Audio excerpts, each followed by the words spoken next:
शोभित अपनी पत्नी पूनम को बहुत प्यार करता था और उसकी हर बात का ख्याल रखता था। पूनम अपने आप को फिट एंड फाइन रखने के लिए हर रोज जिम जाती थी, लेकिन उसका वर्कआउट कुछ और कहानी लिख रहा था।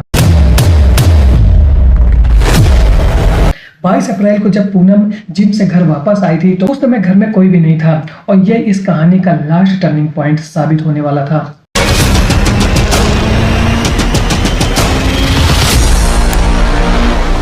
ऑलराइट गाइस, स्वागत है आप सबका इस चैनल की एक और नई क्राइम स्टोरी में। और आज की जो कहानी है वो मुरादाबाद के रहने वाले शोभित गुप्ता की है, जिनकी पल भर में पूरी जिंदगी बदल गई।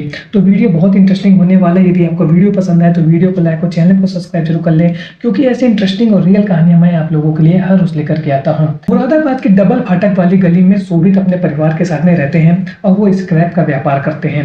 लगभग 10 साल पहले उनकी शादी पूनम नाम की महिला से हुई थी और अब उनकी एक बेटी है जिसकी उम्र 7 साल के आसपास है। शोभित का बिजनेस बहुत अच्छा चल रहा था, फैमिली लाइफ भी बहुत अच्छी चल रही थी, लेकिन इसी बीच में कुछ ऐसा होता है जिसने शोभित की लाइफ को बदल करके रख दिया था। शोभित अपनी पत्नी पूनम से बहुत प्यार करता था। पूनम भी एक अच्छी लड़की थी और वो अपने परिवार को बहुत अच्छे से चला रही थी, लेकिन पूनम शादी से पहले बहुत ही फिट एंड फाइन थी और शादी होने के बाद जब उसको बेटी हो गई थी तो उसका वेट काफी बढ़ गया था और वो एक बार फिर से अपने आप को शादी के पहले की तरह फिट एंड फाइन रखना चाहती थी। पूनम ने खुद को फिट एंड फाइन रखने के लिए घर पर ही वर्कआउट करना शुरू कर दिया था। वह ऑनलाइन वीडियो देख करके घर पर ही योगा और एक्सरसाइज करती थी, लेकिन इसी बीच में उसके फ्रेंड्स ने उससे ये कहा कि घर पर रह करके तुम कितना भी मेहनत क्यों ना कर लो, तुम्हारा वेट जल्दी से जल्द डाउन नहीं होगा। इसके लिए तुमको जिम ज्वाइन करना चाहिए, क्योंकि जो जिम में होते हैं वहाँ पर प्रोफेशनल ट्रेनर होते हैं और वो बहुत ही अच्छी तरीके से आपको एक्सरसाइज सिखाते हैं और वो आपके बॉडी वेट को देख करके एक्सरसाइज बताते हैं, जिससे जो इनको करने के बाद जो बॉडी वेट होता है बहुत इफेक्टिवली डाउन होता है। ये बात पूनम को समझ में आती है और इसके बाद वो अपने पति से पूछती है कि वो जिम जाना चाहती है। उसका पति उससे यही कहता है कि अभी तुम्हारी बेटी 7 साल की है, वो स्कूल जाने लगी है, तुम किस समय जिम करने के लिए जाओगी? तो वो कहती है कि मैं अपनी बेटी को स्कूल छोड़ने के बाद में जिम जाना शुरू कर देंगी। तो यहाँ पर उसके पति शोभित ने उसको जिम जाने की परमिशन नहीं दी थी। पूनम हर रोज सुबह के समय ब्रेकफास्ट बनाने और अपनी बेटी को स्कूल ड्रॉप करने के बाद जिम करने के लिए जाती थी, लेकिन वो अपने आप को फिट रखने के लिए जिम में ज्यादा वर्कआउट कर रही थी और इस वजह से उसका जो घर में वापस आने का टाइम था वो लेट हो जाता था। वो अक्सर घर पर लेट पहुंचती थी और उसका जो पति था शोभित, उसको अपनी दुकान में जाने का समय हो जाता था। तो जब भी पूनम घर पर लेट पहुंचती थी तो उससे शोभित यही कहता था कि ये जो तुम्हारा जिम की टाइमिंग है वो बिल्कुल गलत है, तुम घर पर अक्सर ही लेट आती हो और इस वजह से मैं दुकान जाने में लेट हो जाता हूँ। तो इस बात को लेकर के दोनों के बीच में अक्सर लड़ाई झगड़े हो जाते थे, लेकिन ये जो लड़ाई झगड़े थे वो कॉमन थे, ये बहुत ज्यादा बढ़ते नहीं थे और इसके बाद दोनों के बीच में बातचीत शुरू हो जाती थी और फिर लाइफ एक बार फिर से पटरी पर आ जाती थी और यही उनकी लाइफ साइकिल चल रही थी। हर रोज सुबह होती थी, पूनम जिम जाती थी अपनी बेटी को छोड़ने के बाद में, लेकिन उसका जो लेट आने का समय था ये बात अब शोभित को करने लगी थी और वो उससे यही कहता था कि तुम अपने जिम का टाइम चेंज कर दो या तो जिम जाना बंद कर दो। तुमको घर में वर्कआउट करने में क्या दिक्कत हो रहा है? तुमने एक्सरसाइज जिम में जाकर के आप सीख ही ली है, तो अब तुम्हें क्या दिक्कत है उन्हीं एक्सरसाइज को घर में करने में? तो यहाँ पर पूनम उससे कहती थी कि जिम में बहुत सारी मशीनरी रहती है, वहाँ पर ट्रेनर्स हैं और वो जो जिम सिखाते हैं, वो जो एक्सरसाइज बताते हैं उसका बॉडी पे बहुत अच्छा फर्क पड़ता है। तो इस तरीके की बातें करके वो शोभित को चुप करा देती थी। फिर भी मन महसूस करके रह जाता था और फिर अपनी दुकान के लिए चला जाता था। लेकिन धीरे धीरे जो ये जिम जाने की बात थी वो दोनों के बीच में रिश्तों में दरार पैदा कर रही थी और अब शोभित को कहीं ना कहीं अपनी पत्नी के ऊपर शक होने लगा था कि ऐसा क्या कारण है कि ये हर रोज मेरे कहने के बावजूद भी घर पर लेट आती है। इसी बीच दिन आता है 22 अप्रैल का।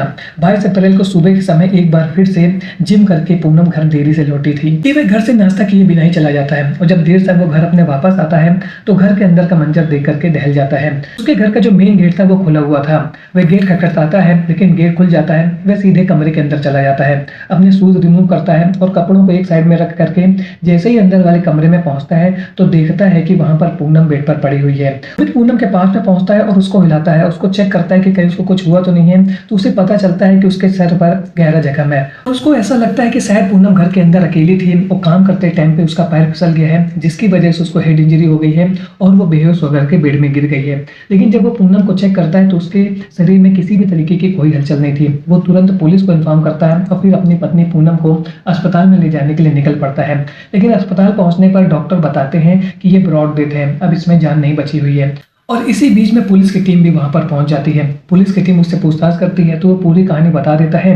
लेकिन जब पुलिस की टीम शोभित के घर पर पहुंचती है और पूरे क्राइम सीन को एक बार देखती है तो उनको कहीं ना कहीं शक होता है। और उनको पूनम के साथ जो घटना हुई है वो एक नेचुरल नहीं बल्कि एक प्री प्लान साजिश है, क्योंकि घर के अंदर के जो हाव थे और जिस बेड पर वो पड़ी हुई थी उन सबको देखने के बाद में पुलिस की टीम को अब शक होने लगा था। इसके बाद वो लोग एक बार फिर से पूनम के पति शोभित से पूछताछ करते हैं तो यहाँ पर शोभित फिर से वही कहानी बता देता है जो उसने कहा था। लेकिन पुलिस वालों को उसकी बात हजम नहीं हो रही थी और अब पुलिस ने इस केस को अच्छी तरीके से इन्वेस्टिगेट करना शुरू किया।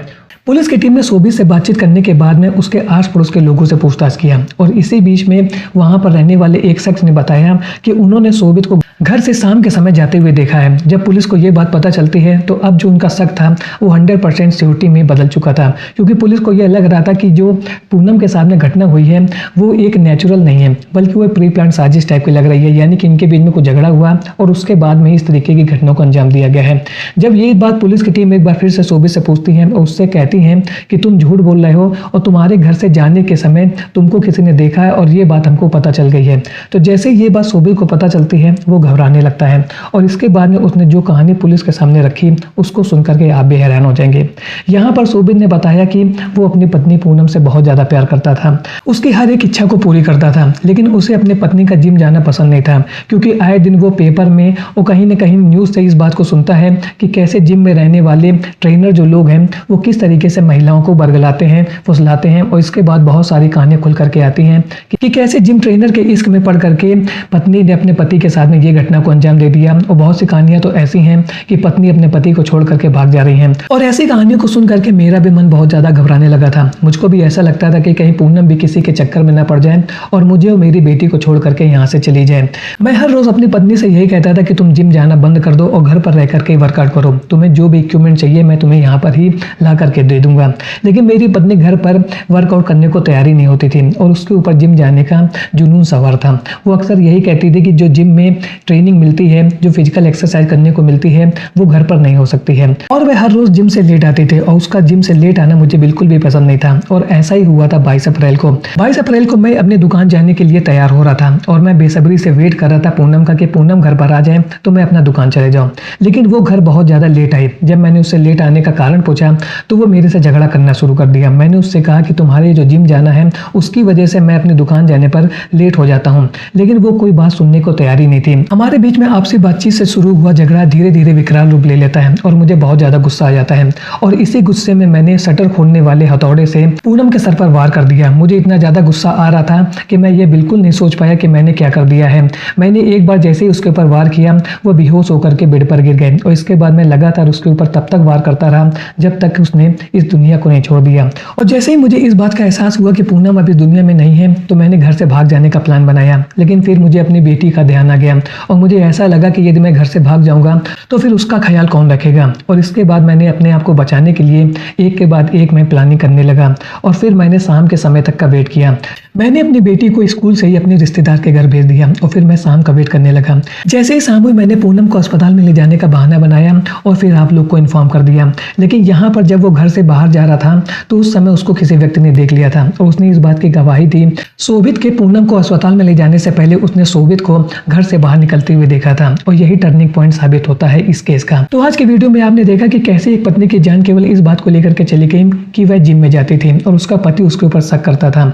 यहाँ पर शोभित ने पुलिस को यह भी बताया था कि उसे अपने पत्नी के कैरेक्टर पर शक नहीं था और उसको इस बात की जानकारी थी कि उसका किसी के सामने कोई भी रिलेशन नहीं है।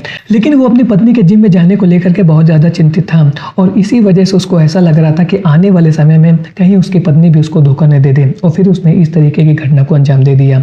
आज का वीडियो आपको कैसा लगा कमेंट सेक्शन में जरूर बताएं। मिलता हूँ ऐसे एक नए इंटरेस्टिंग वीडियो में, तब तक के लिए थैंक्स फॉर वॉचिंग।